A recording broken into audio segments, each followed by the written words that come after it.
So I'm going to spend a little bit of time doing an introduction to polity for you, explaining the word and situating Presbyterian polity in some other varieties of polities for the Christian church. According to Gray and Tucker in the book that you'll read, they say that polity is a system of rules that govern a church. I think that's a sufficient answer, but I want to expand on it and add two other concepts to it, which I think give us a more complete picture to what we mean when we say polity. As a reminder, there's a difference between policy and polity. Many people know the word policy, and if you ask them what a policy is, it's a decision that a body makes about what to do and who will do it. Polity describes the structures in which organizations, and in our case churches, come up with their policies, their programs, their visions, all that they do. So I agree with Gray and Tucker, and I want to build on that. Two researchers, Forney and Van Gelder, have written that polity is the organizational structures and the formation and exercise of leadership in the church. Notice that they add to the structure the idea that this also has to do with leadership and how we form leadership. So we have not only the rules, the system, but we also have the people who are involved in using that system and in enacting that system and how those two go together. Van Gelder goes on to state that polity is also the ways in which organizations structure their existence and engage in the exercise of leadership in relation to those structures. And then he says it is a subset of ecclesiology. So he talks about the rules, he adds to it the people, the leadership, the way that those rules and those systems are enacted, but he situates it in the theological discipline of ecclesiology.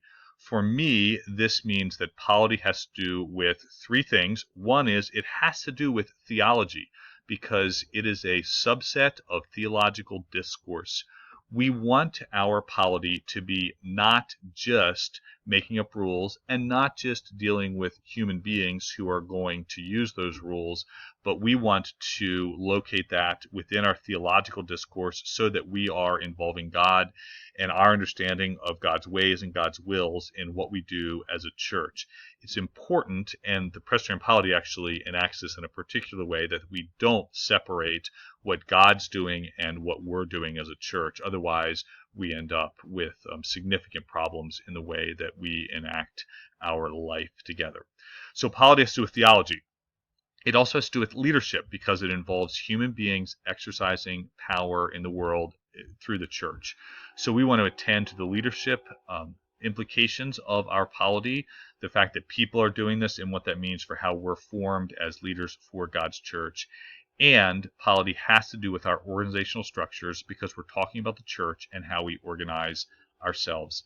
My definition of polity would be that in our polity, we are working, any polity, we want to be working to make ecclesiology real. This is the organizational incarnation of our beliefs. I believe that in polity, we are taking the incarnation seriously, that God became human in Jesus Christ, and thus we're making and forming and working with human beings and human structures. Polity is the affirmation of the human realities, the way that we deal with one another. I believe that this matters. Polity is not just hoops that people have to jump through to get things done.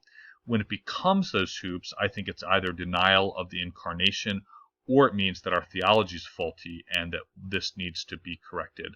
I look forward to exploring how the Presbyterian polity in particular does these things in this class. Why does this matter? Polity matters, according to Todd Bolsinger.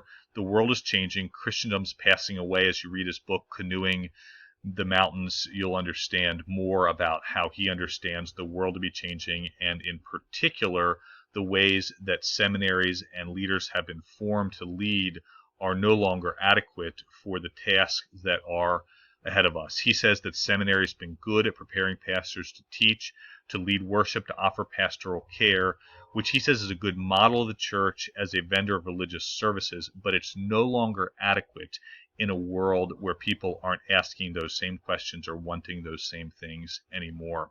According to him, we need to learn to understand uncharted territory. We need on-the-map skill sets, which means we need competence to lead in the ways that people understand, but we also need to learn how to adapt and help others adapt to a rapidly changing context. We need to learn about relationships and resistance, ultimately so that we can learn about transformation, both of ourselves and of others. For Presbyterian polity in relation to that, we can see that Presbyterian polity will provide us with technical competence in our tradition and the ways that we get things done. So as we learn this, you'll learn the ways that we have for much of our past structured ourselves, the way that we work together. When you learn these ways, when you are able to enact these ways, you'll build trust in systems that understand them, that will allow you to move in broader ways in terms of your leadership. Presbyterian polity gives us access to the ways that we relate to one another so that we can learn how to do that well, but also I believe that it can give us guidance on how to engage in adaptive work. So as you're reading Bolsinger's book and learning about ways that we can engage in broader work of congregational and cultural transformation and self-transformation, Presbyterian polity can give us some tools about how we're going to do that as Presbyterian USA leaders. I think Presbyterian polity contains the tools we need to engage in transformational leadership, which Bolsinger says is the intersection of adaptive capacity, technical competence, and relational congruence. So we'll learn all those things through the lens of Presbyterian polity. To lead today, it is necessary, but it's not sufficient just to know the Book of Confessions and the Book of Order.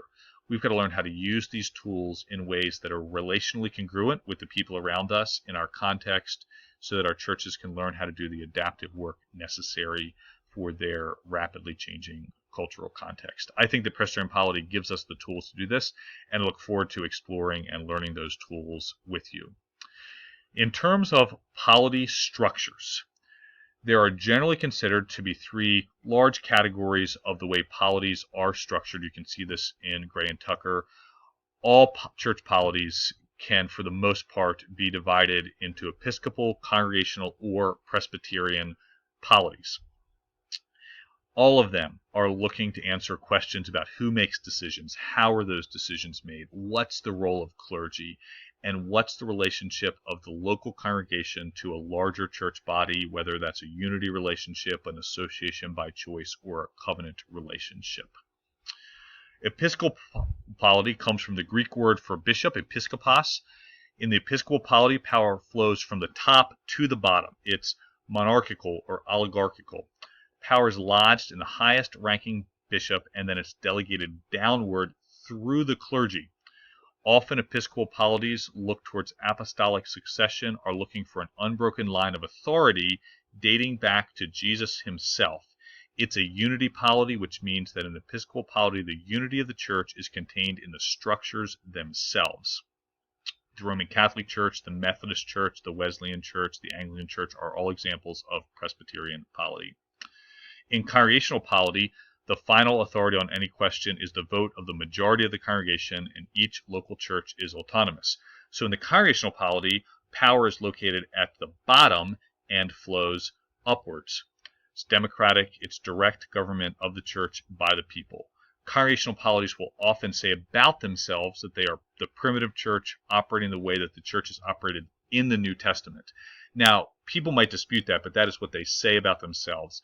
Most Baptist churches, the Disciples of Christ, many Pentecostal denominations, and the United Church of Christ, which would be the church, the denomination that sponsors Lancaster Theological Seminary, are all congregational polities. You can see that they can differ in a wide array in terms of their theology and understanding of many of the things about who God is and how God operates in the world.